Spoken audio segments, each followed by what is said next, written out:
போயிடல. Sri Guruji astro TV நேயர்களை உங்களை வணங்குகிறேன், வரவேற்கிறேன். நம்முடைய சேனலில் தொடர்ந்து மாத பலன்களை வழங்கிக் கொண்டிருக்கிறோம். இந்த மாதம் ஆடி மாத பலன்கள். ஆடி மாதம் என்றாலே ஒரு தனி சிறப்பு உண்டு. காலத்தில் இரண்டாக பிரிக்கப்பட்டு வைத்திருக்கிறது. ஒன்று தட்சிணாயனம், மற்றொன்று உத்தராயணம்.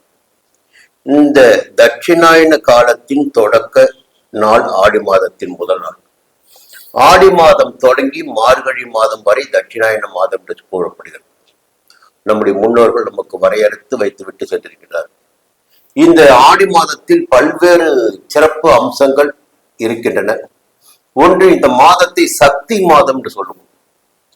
ஆடி பட்டம் தேடி விதை என்று சொல்லுவோம். இந்த ஆடி மாதத்தில் தெய்வ வழிபாடுகள் என்பது மிக அதிகபட்சமாகவே இருக்கும். தெய்வ வழிபாட்டிற்குரிய, குறிப்பாக அம்மன் வழிபாட்டிற்குரிய, அம்மன் என்று சொல்லுகின்ற போது ஆண்டாளாகட்டும், பார்வதி ஆகட்டும், சக்தி ஆகட்டும், காளி ஆகட்டும், அங்காள பரமேஸ்வரி ஆகட்டும், அத்தனை அம்மன் வழிபாடுகளும் இந்த ஆடி மாதத்தில் தான் எடுக்கப்படுகின்றன. நம்முடைய பெரியோர்கள் குலதெய்வ வழிபாட்டையும் இந்த ஆடி மாதத்தில் தான் வைத்திருக்கின்றார்கள். இதற்கு காரணம் பார்த்தீங்கன்னா, சூரியனில் இருந்து சூட்சும சக்திகள் வெளிப்படுகின்ற மாதமாக இந்த ஆடி மாதம் வெளிப்படுகிறது, கணக்கிடப்பட்டிருக்கிறது.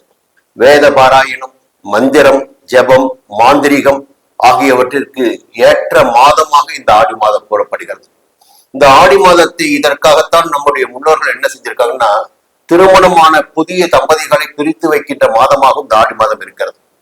அதற்கு காரணம் இந்த சூரியனில் இருந்து வெளிப்படுகின்ற சூட்சும சக்திகள் என்று சொல்லலாம். நிறையவே பின்புலங்கள், பின் காரணங்கள் என்பது இந்த மாதத்தில் புதைந்து கிடக்கின்றன.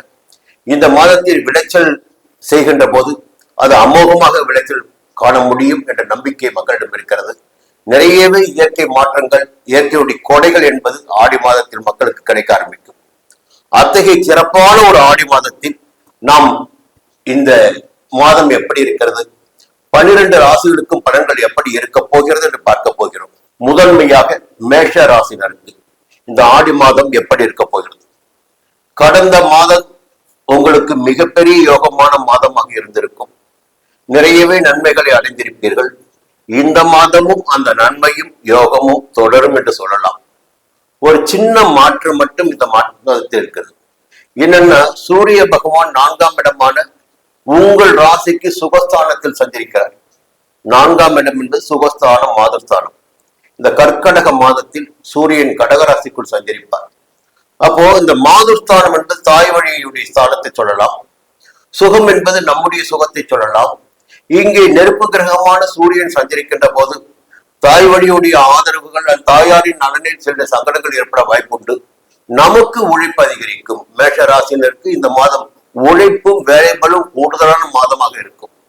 இப்போ என்னன்னா, எல்லா நேரத்திலும் உழைத்தால் மட்டும்தான் முன்னுக்கு வர முடியும், ஜெயிக்க முடியும், லாபத்தை பார்க்க முடியும். உழைப்பிற்கேற்ற ஆதாயம் கிடைக்குமா என்றால் நிச்சயமாக இந்த மாதத்தில் உங்களுக்கு கிடைக்கும். இன்னொரு அற்புதமான தகவல் பார்த்தீங்கன்னா, சனி பகவானின் சஞ்சாரம். உங்களுக்கு 7.5 சனியின் காலகட்டம் இந்த காலகட்டம். விரைய சனியாக சனி பகவான் சஞ்சரிக்க ஆரம்பித்திருக்கிறார். உங்களுக்கு ஜீவனாதிபதியும் லாபாதிபதியும் சனி பகவான் தான். அந்த விரைய சனி என்ன ஆகிறார் என்றால் வக்கிரம் அடைந்திருக்கிறார். பொதுவாக சனி பகவான் பாதகமான நேரத்தில் நமக்கு பலன்களை கொடுக்கின்ற நேரத்தில் வக்கிரம் அடைவது என்பது நமக்கு நன்மைகளை உண்டாக்குவதாக இருக்கும். கொஞ்சம் மூச்சு விடக்கூடிய அளவிற்கு, நம்மை மாற்றிக்கொள்ளக்கூடிய அளவிற்கு, நம்முடைய வாழ்க்கையை கொஞ்சம் சுபிட்சப்படுத்திக் கொள்ளக்கூடிய அளவிற்கு சனி பகவானின் வக்கரம் நமக்கு ஆறுதலாக இருக்கும், வழிகாட்டுதலாக இருக்கும். ஒரு கெடுதல் செய்கின்ற கிரகம் குணம் கட்டு சஞ்சரிக்கின்ற போது அதனால் ஏற்படுகின்ற சங்கடங்கள் எல்லாம் நமக்கு விலக ஆரம்பிக்கும். இந்த 2 கிரகங்களுக்கு மேலாக ராகுடைய சஞ்சாரம் தொடர்ந்து உங்களுக்கு சாதகமாக இருந்து கொண்டிருக்கிறது. 11ஆம் இடமான லாபஸ்தானத்தில் யோகக்காரகன், போகக்காரகனான ராகு தொடர்ந்து சஞ்சரித்துக் கொண்டிருக்கிறார். மேஷ ராசினரை பொறுத்தவரை பல்வேறு சங்கடங்கள், நெருக்கடிகள் உங்களுடைய வாழ்க்கைக்கு ஏற்ற வகையில் இருந்து கொண்டிருந்தாலும் எல்லாவற்றையும் சமாளித்துக் கொள்ளக்கூடிய அளவிற்கு ஒரு பணம் வந்து கொண்டிருக்கும், செல்வாக்கு இருக்கும், நிம்மதி இருக்கும், தேவையான சந்தோஷங்கள் எல்லாம் உங்களுக்கு கிடைத்துக் கொண்டிருக்கும். அப்ப ராகுடைய சஞ்சாரம் உங்களுக்கு சாதகமாக இருக்கிறது. வியாபாரம், தொழில், உத்தியோகத்தில் ஒரு நிம்மதியான நிலை இருக்கும். வெளிநாட்டு முயற்சிகள் உங்களுக்கு சாதகமாகும். கேது 5ஆம் இடத்தில் கொஞ்சம் பூர்வீக சொத்து விவகாரத்தில் உறவினர்களுடன் கொஞ்சம் சச்சரவுகள் வரலாம். கொஞ்சம் கவனமா இருந்த போதும். எல்லாவற்றிலும் திட்டமிட்டு செயல்படுகின்ற போது நமக்கு நன்மைகளே உண்டாகும். புதனுடைய சஞ்சாரம் பார்த்தீங்கன்னா ஆகஸ்ட் மாதம் 1ஆம் தேதி முதல் மிக சாதகமாக இருக்கிறது. ஆகஸ்ட் 1 முதல் சாதகமாக இருக்கிறது. சரியாக ஒரு விஷயத்தை புரிந்து கொண்டு திட்டமிட்டு செயல்பட ஆரம்பிப்பீர்கள். நீங்கள் எடுக்கின்ற முயற்சிகள் எதுவாக இருந்தாலும் ஆகஸ்ட் 1க்கு பிறகு புத பகவானால் உங்களுக்கு சாதகமாகும். ஒரு லோன் கேட்டிருக்கலாம் பேங்க்ல, அது கிடைக்க ஆரம்பிக்கும். வியாபாரிகளுக்கும் தொழில் நிறுவனம் நடத்தி வருபவர்களுக்கும் புதிய ஒப்பந்தங்கள் கிடைக்கும். கலைஞர்களுக்கு புதிய ஒப்பந்தங்கள் கிடைக்கும். புதிய இடம் வாங்க முடியும், புதிய வீடு வாங்க முடியும். இந்த வசதி வாய்ப்புகள் ஆகஸ்ட் மாதம் 1ஆம் தேதிக்கு பிறகு புத பகவானால் உங்களுக்கு ஏற்பட இருக்கிறது. செவ்வாய் பார்த்தீங்கன்னா அவரும் ஆகஸ்ட் 2 முதல் 3ஆம் இடமான முயற்சி ஸ்தானத்திற்கு போறார். உங்களுடைய ராசிநாதன் ஆகஸ்ட் 2ஆம் தேதி முதல் முயற்சி ஸ்தானமான 3ஆம் இடத்தில் சஞ்சரிக்கின்ற போது நீங்கள் எடுக்கின்ற முயற்சிகள் எதுவாக இருந்தாலும் சரி, அந்த முயற்சிகள் என்பது உங்களுக்கு வெற்றியாகும். ஒரு சாதகமான சகாயமான நன்மையான நிலையிலே மாதத்தின் பிற்பகுதியில் உங்களுடைய ராசிநாதன் செவ்வாய் பகவான் உங்களுக்கு ஏற்படுத்தி இருக்கிறார். அப்போ செல்வாக்கு, அந்தஸ்து, கௌரவம் எல்லாவற்றையும் மாதத்தின் பிற்பகுதியில் உங்களுக்கு கிடைப்பதற்கு வாய்ப்புகள் இருக்கிறது.